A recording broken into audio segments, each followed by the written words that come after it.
My name is Nathan. It's nice to meet you, Nathan.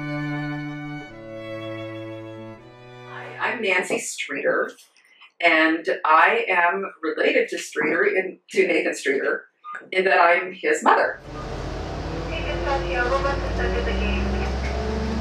Let's see, my name is Steve Sweeney, and I live in Davis, and I live with my wife and my 2 children, and we moved out to California in 2009, moved out from the East Coast, and I had been working in the social work and human services industry for a while, and now I'm presently working at KBIN Public Television.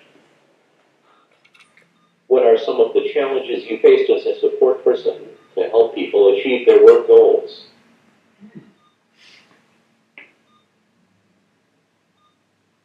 Well, I think honestly, anyone who's in a supportive role with an individual in a team environment,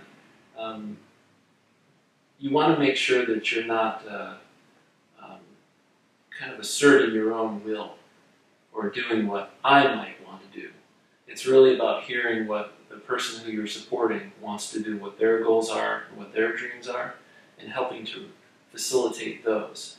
And I think it's a difficult situation when you're working with people sometimes, because you're always trying to find that balance.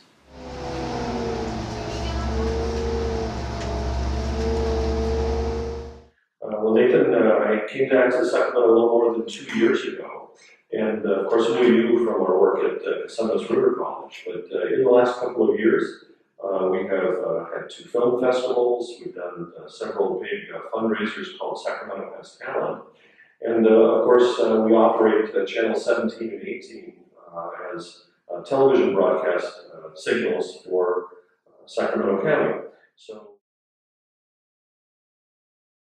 Has Nathan always been tech savvy? Oh, yes. That is a very easy question. Nathan had the opportunity to be involved in, once his disability was identified, was put into a technology-based preschool program down in San Diego County. And the purpose of it was to maximize the potential of any child. For Nathan, he had the ability at that point for reaching and also had full cognition of a typical 9 to 12-month-old. So the exploration of toys led to the exploration of cause and effect. So that by the time he was about 18 months to 2 years old, he was using a switch to run simply electronic, well, I think the first one was a dump truck, that they had put a battery interrupter in it, put a switch next to him that was reachable for whatever his range was at that age, that he could actually make the truck stop, go, dump, and load on his own. So the power of cause and effect, even at that age, made a tremendous difference in his life. What were some of the challenges and risks that were faced using his speech device, and how did you and Nathan overcome them? The earliest original speech device was just a very simple plate device that had recorded messages on it by someone else's voice. And then it progressed into a digibox, and then it progressed into the more complex computer-based ones that we have now. In the beginning, every single time, number one was switch access. And that was that Nathan would have the fastest, most direct ability to activate the device.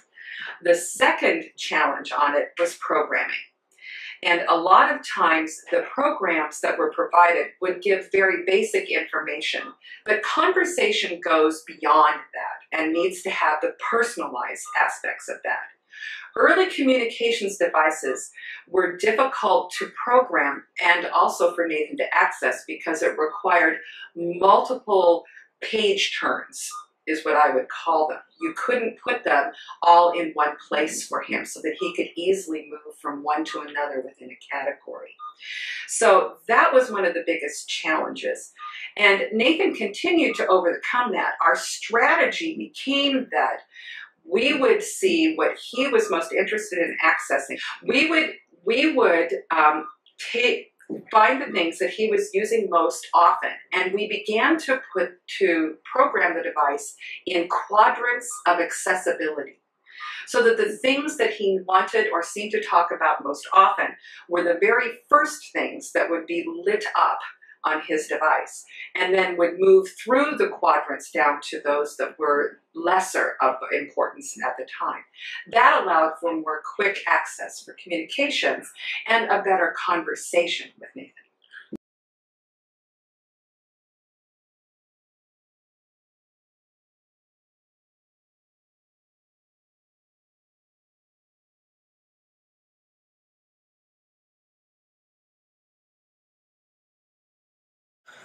We worked on a project called Teacher Feature. Can you describe how we worked together to get projects done? Sure, that brings back a lot of good memories. Well, it was very much like making a video project. You have to plan the pre-production phase, and then you gather your equipment, cameras and so forth, and then you go to the shoot, you film it, and then you have to edit it and package it at the end, and you have your film to show. So I remember spending some time at your home, planning. We used those big charts and we wrote down what our plan was, and once we accomplished one of the tasks, we cross it off. We had to organize bus routes.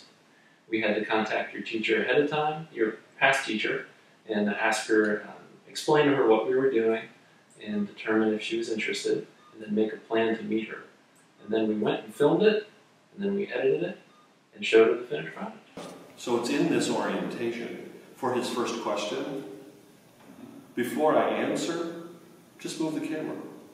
So it comes over his shoulder, and now it comes in as a close-up, and I'm looking naturally at him. I have a full face, I have 2 ears, as opposed to being in profile, where you don't really get to see me or Nathan very well.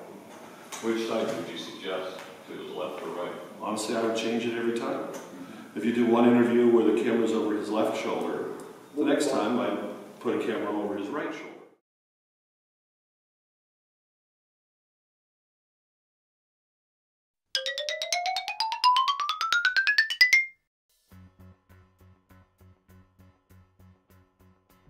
I'm from Amy's Wedding.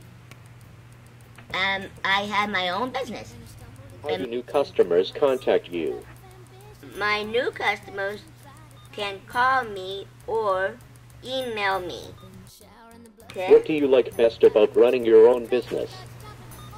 I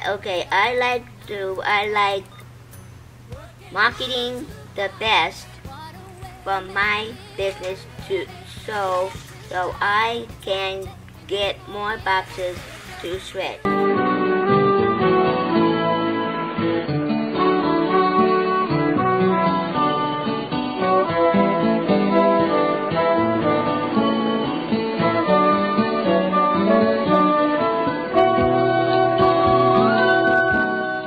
Riona James, and I've worked at the health office, and this is my 30th year. Health is really an important part of student success, and if you don't have health, then you're not going to be successful in the classroom, and we are the facilitators on campus of students getting their health needs met.